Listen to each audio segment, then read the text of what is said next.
Hey, Southern Gothic fans. Join us online now at southerngothicmedia.com. There you can find podcast updates, links to our social media, and subscription access to our new members-only series, Southern Gothic, The Monsters, narrated by me, Brittany Schexnayder.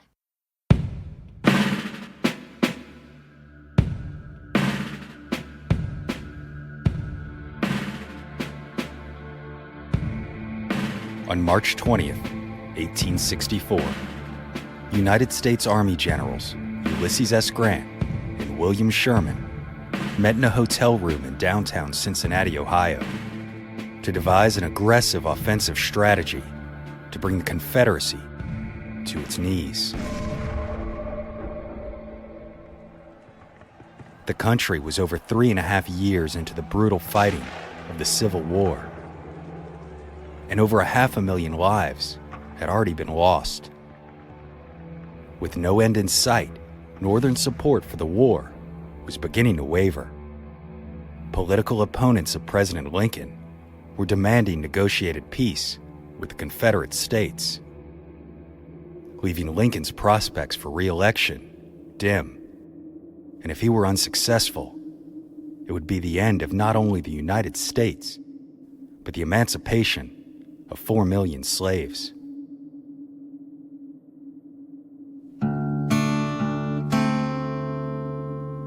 So in dire need of a military victory, Lincoln took action, and in March of 1864, placed General Ulysses S. Grant in charge of the entirety of the Union armies. Taking Grant's place in the Western Theater was General William Tecumseh Sherman, an aggressive commander who Grant trusted greatly.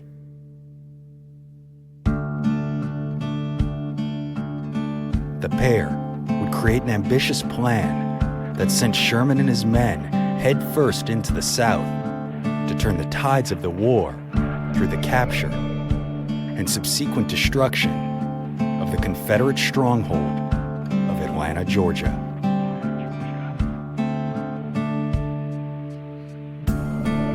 But in Sherman's march to destroy what was one of the last lifelines of the Confederacy, thousands of lives were lost in countless skirmishes and battles, whose aftermath left echoes of death all across this southern state.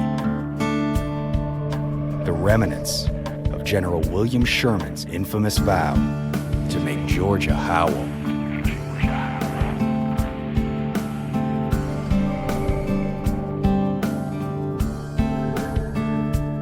My name is Brandon Schexnayder, and you are listening to Southern Gothic.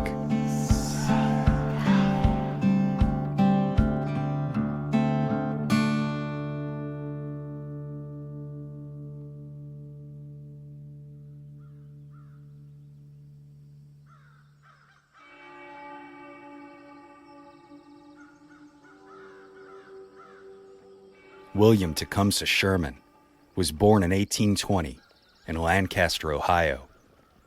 His father, Charles Robert Sherman, was a prominent attorney and sat on the Ohio Supreme Court. Unfortunately, when William was 9, Charles died unexpectedly, leaving his wife Mary with 11 children and little means to provide for them. So William was sent to live with the nearby family of attorney Thomas Ewing. Ewing was a prominent member of the Whig Party, who served as a senator from Ohio, as well as the first Secretary of the Interior. When William was 16, the influential Ohioan secured his foster son an appointment to the United States Military Academy at West Point. After graduating in 1840, Sherman was given the rank of second lieutenant and assigned to the 3rd U.S. Artillery, seeing action in the Second Seminole War before being stationed in both Georgia and South Carolina. His time there gave him great insight to this southern region, which would one day aid him immensely. Then in 1853, after receiving the rank of captain, Sherman resigned from the United States Army. He tried his hand banking in San Francisco. Unfortunately, he was unsuccessful. In 1859, Sherman accepted an offer to become the first superintendent of a military academy in Pineville, Louisiana. The institute would later become Louisiana State University. But when the war broke out and Louisiana seceded from the Union, he resigned his position and returned to the North and fight for the United States Army once again. By all accounts, Sherman was not in opposition of the Southerners' defense of the institution of slavery. However, he deeply opposed the dissolution of the Union. You people of the South know what you're doing. This country will be drenched in blood, and God only knows how it will end. You people speak so lightly of war, you don't know what you're talking about. Sherman was commissioned as a colonel and distinguished himself at the First Battle of Bull Run. However, the Union's disastrous defeat caused him to begin questioning his own judgment. He became a nuisance to his superiors, consistently overestimating Confederate forces and underestimating his supplies to a point of seeming paranoia. Eventually, Sherman was forced to take leave from duty in what many believe was quite possibly a nervous breakdown. The following winter of 1862, after returning to service under the command of General Grant, the two would build a strong relationship throughout the following years, and once Grant was given command of the entirety of the Union forces in 1864, he personally placed Sherman in charge of the Army of Tennessee. The two men then created a plan to attack the Confederacy on all fronts simultaneously, a campaign of constant battle and total war, aimed at ending the conflict as rapidly as possible, sending Grant and his men head first into Richmond and Sherman into Georgia.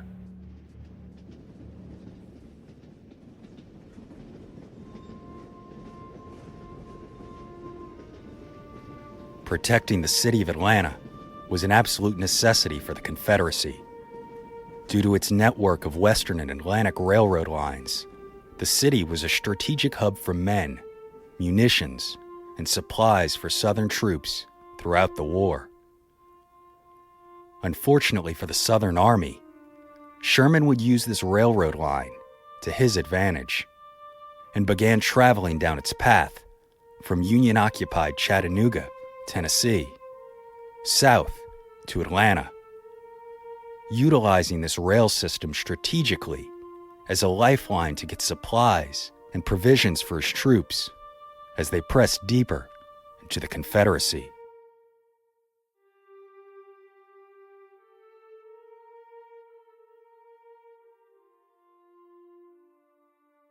Confederate General Joseph Eggleston Johnston was tasked with protecting this vital city from Sherman's oncoming assault.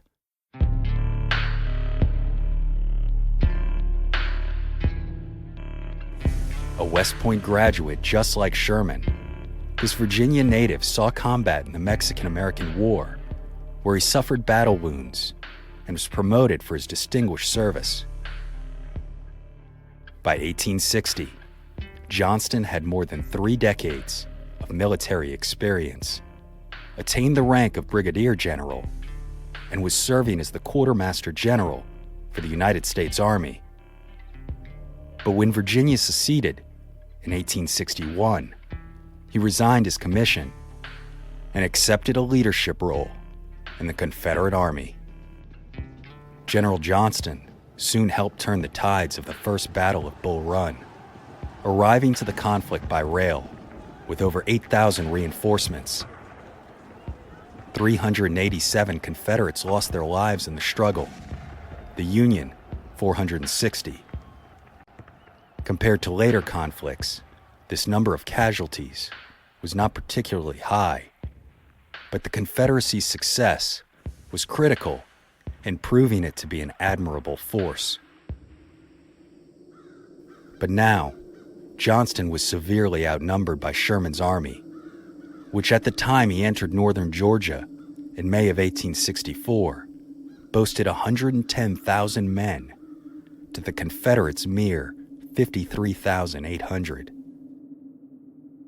Yet in spite of this advantage and his aggressive nature, Sherman did not take on Johnston's army head first for several months.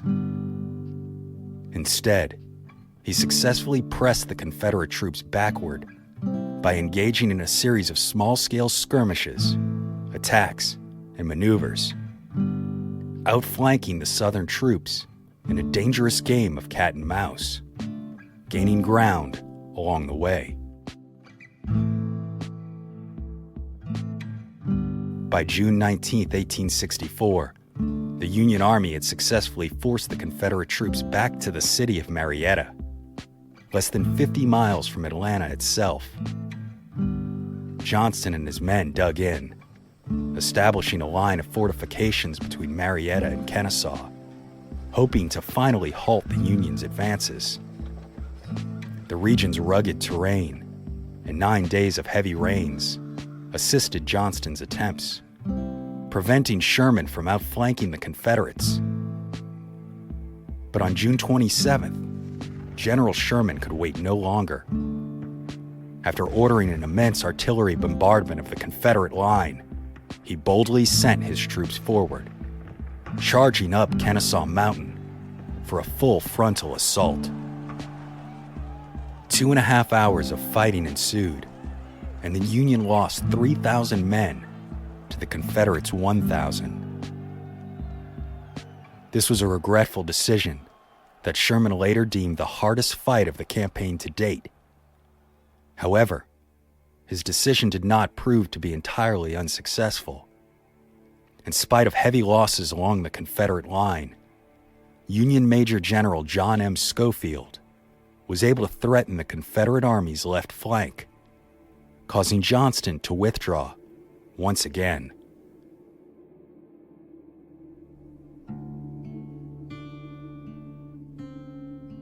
By July 18th, Confederate President Jefferson Davis had grown weary of his general's failing efforts to stop the Federals' advance. So he replaced him with the infamously aggressive Lieutenant General John Bell Hood.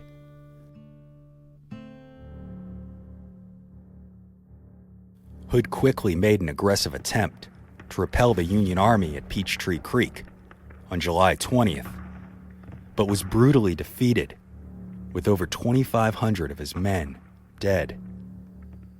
Yet his persistence remained, and on the night of July 21st, the Confederate general sent troops on a 15-mile night march to assault the Union's left flank just east of the city. Despite initial success, his attack failed, and the Confederate losses were a staggering 5,500 men. Even worse, Atlanta now lay under siege by Federal troops, and Sherman's orders were simple: complete desolation. The bombardment of Atlanta lasted for 5 weeks, a military strike like no other American city had ever seen before or since. At its peak on August 9th, the artillery fired about 5,000 shells directly into the city, a horrific experience for the roughly 3,000 civilians who had either decided to stay or were unable to leave. During this shelling, these people found shelter wherever they could, in basements or dugouts. But fortunately, the number of civilian casualties was incredibly low, with only about 20 civilian lives lost.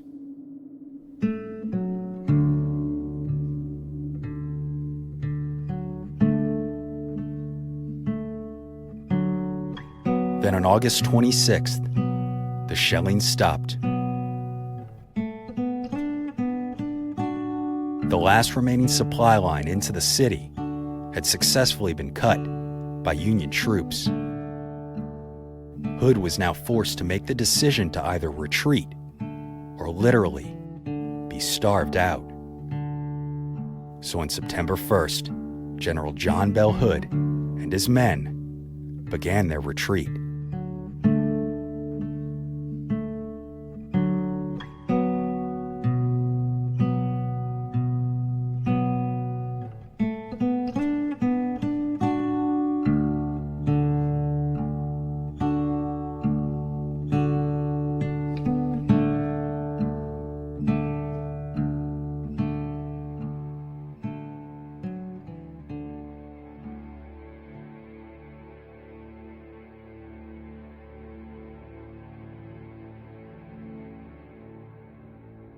Union soldiers entered the city the following day, and General Sherman telegraphed the news to Washington. Atlanta is ours, and fairly won.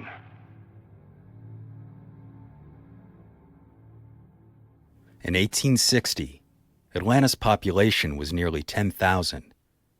But by the time that Union troops marched into its streets in 1864, only 3,000 remained. Many of the white civilians feared what the occupation meant for their future. But the African Americans who remained celebrated the arrival. In spite of General Sherman's personal views towards slavery, his arrival meant the end of it in the city. Many hailed the general as a conquering hero, divinely sent for the express purpose of not only freeing a race of people, but also to demonstrate God's wrath for the perpetuation of the atrocity.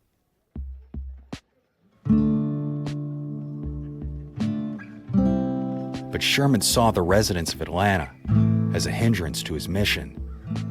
And despite the mayor's protests, between September 11th and September 16th, almost 500 families were evicted from their homes, transported out of the city by the Yankees, then left to fend for themselves.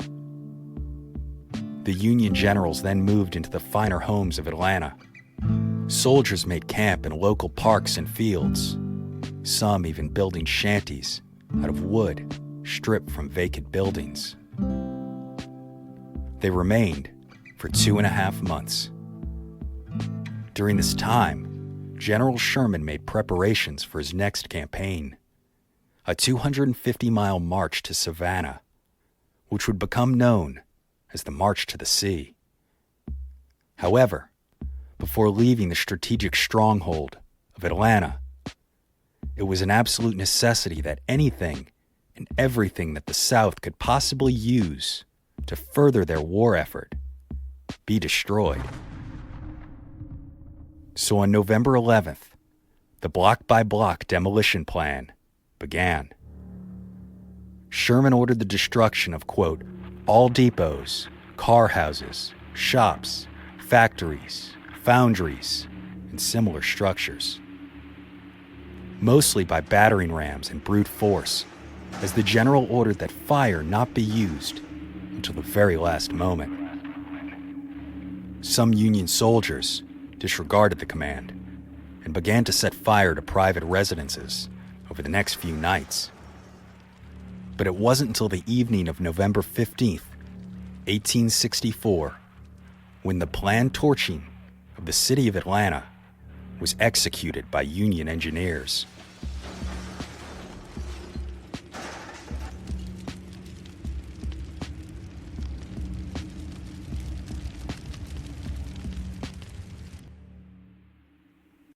The following morning, after 2.5 months of occupation, Sherman's army marched out of Atlanta with thick black clouds of smoke still rising behind them.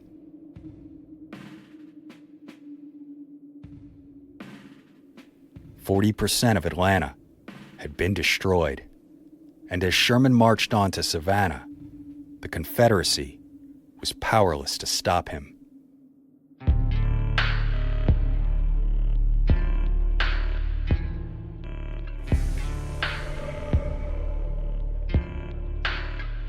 Almost as soon as the smoke had cleared, the ghost stories began. And with destruction having spread so far and wide, there are now hundreds upon hundreds of documented cases of supposed hauntings directly linked to the devastation wrought during those months of the Atlanta campaign. 37,000 Union and 32,000 Confederate soldiers were either killed, wounded, or missing during those 4 months.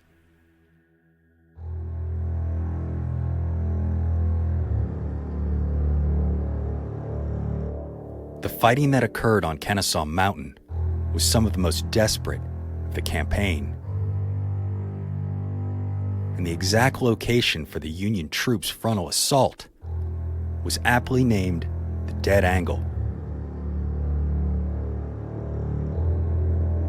Captain James Hall of the 9th Tennessee Infantry wrote, "After the enemy had retired and we could survey the ground in our front, which they had just occupied, a frightful and disgusting scene of death and destruction was presented to our view. During all of the 4 years of the war, I do not remember ever to have seen the ground so completely strewn with dead bodies." Today, reports of the apparitions of soldiers marching in these once bloody fields are commonplace. Visitors to the site of the Dead Angle, since named Cheatham Hill after Confederate General Benjamin Cheatham, have even claimed the occurrence of the sounds of gunfire and cannon blasts echoing in the distance, and the strong smell of blood, sweat, and gunpowder wafting through the air.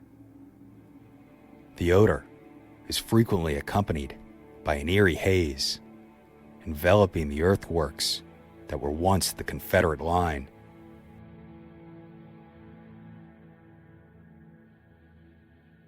Similar stories have been told about other locations on Kennesaw Mountain, but the legends also extend into the city of Kennesaw itself.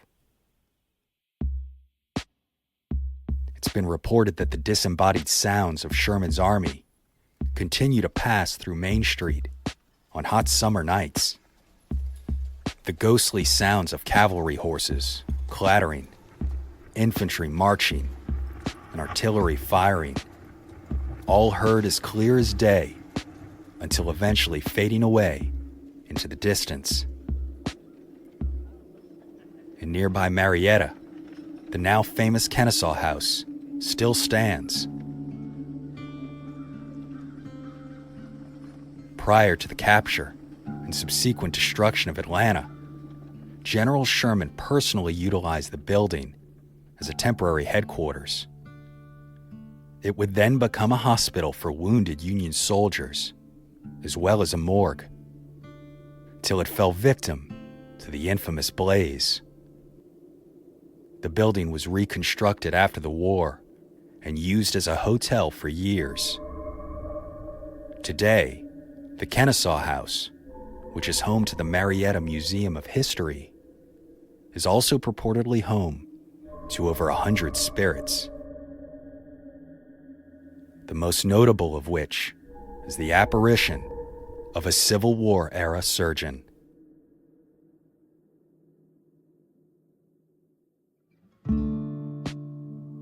But as for the city of Atlanta itself, unlike many other southern cities that once served as battlefields during the Civil War, it has made little effort to preserve these historic locations, allowing many of these sites to be developed over time.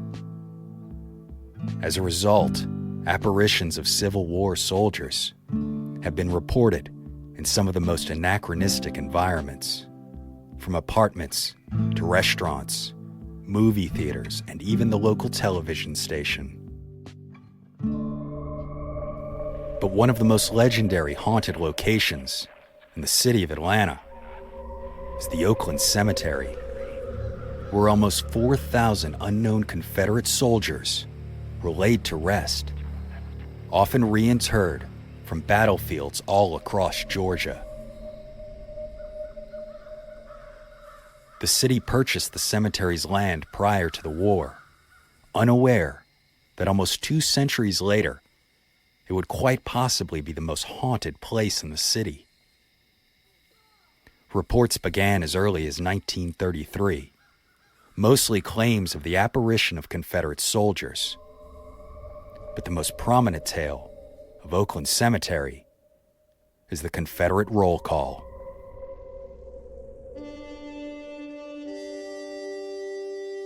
Visitors have frequently claimed to hear the names of soldiers called out from nothing, executed in a military fashion, as if a general is still taking muster almost 2 centuries later.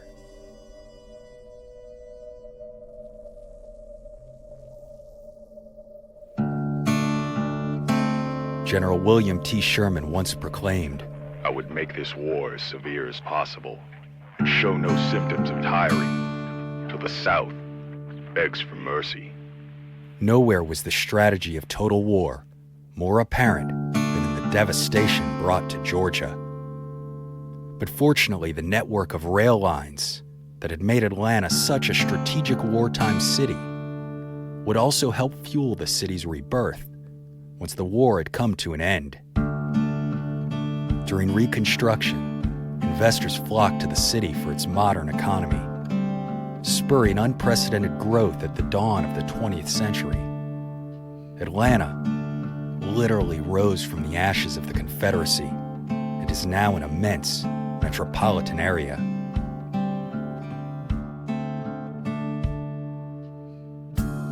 Still, General Sherman's brutal legacy remains, almost 2 centuries later, through the stories of his cutthroat strategy and the continued hauntings by those who lost their lives as he kept his promise to make Georgia howl.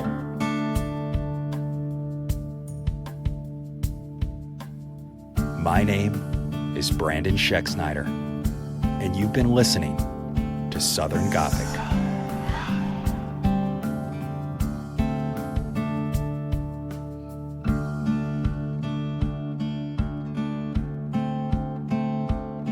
Southern Gothic is an independently released podcast, written and produced by Brandon and Brianne Schexnayder.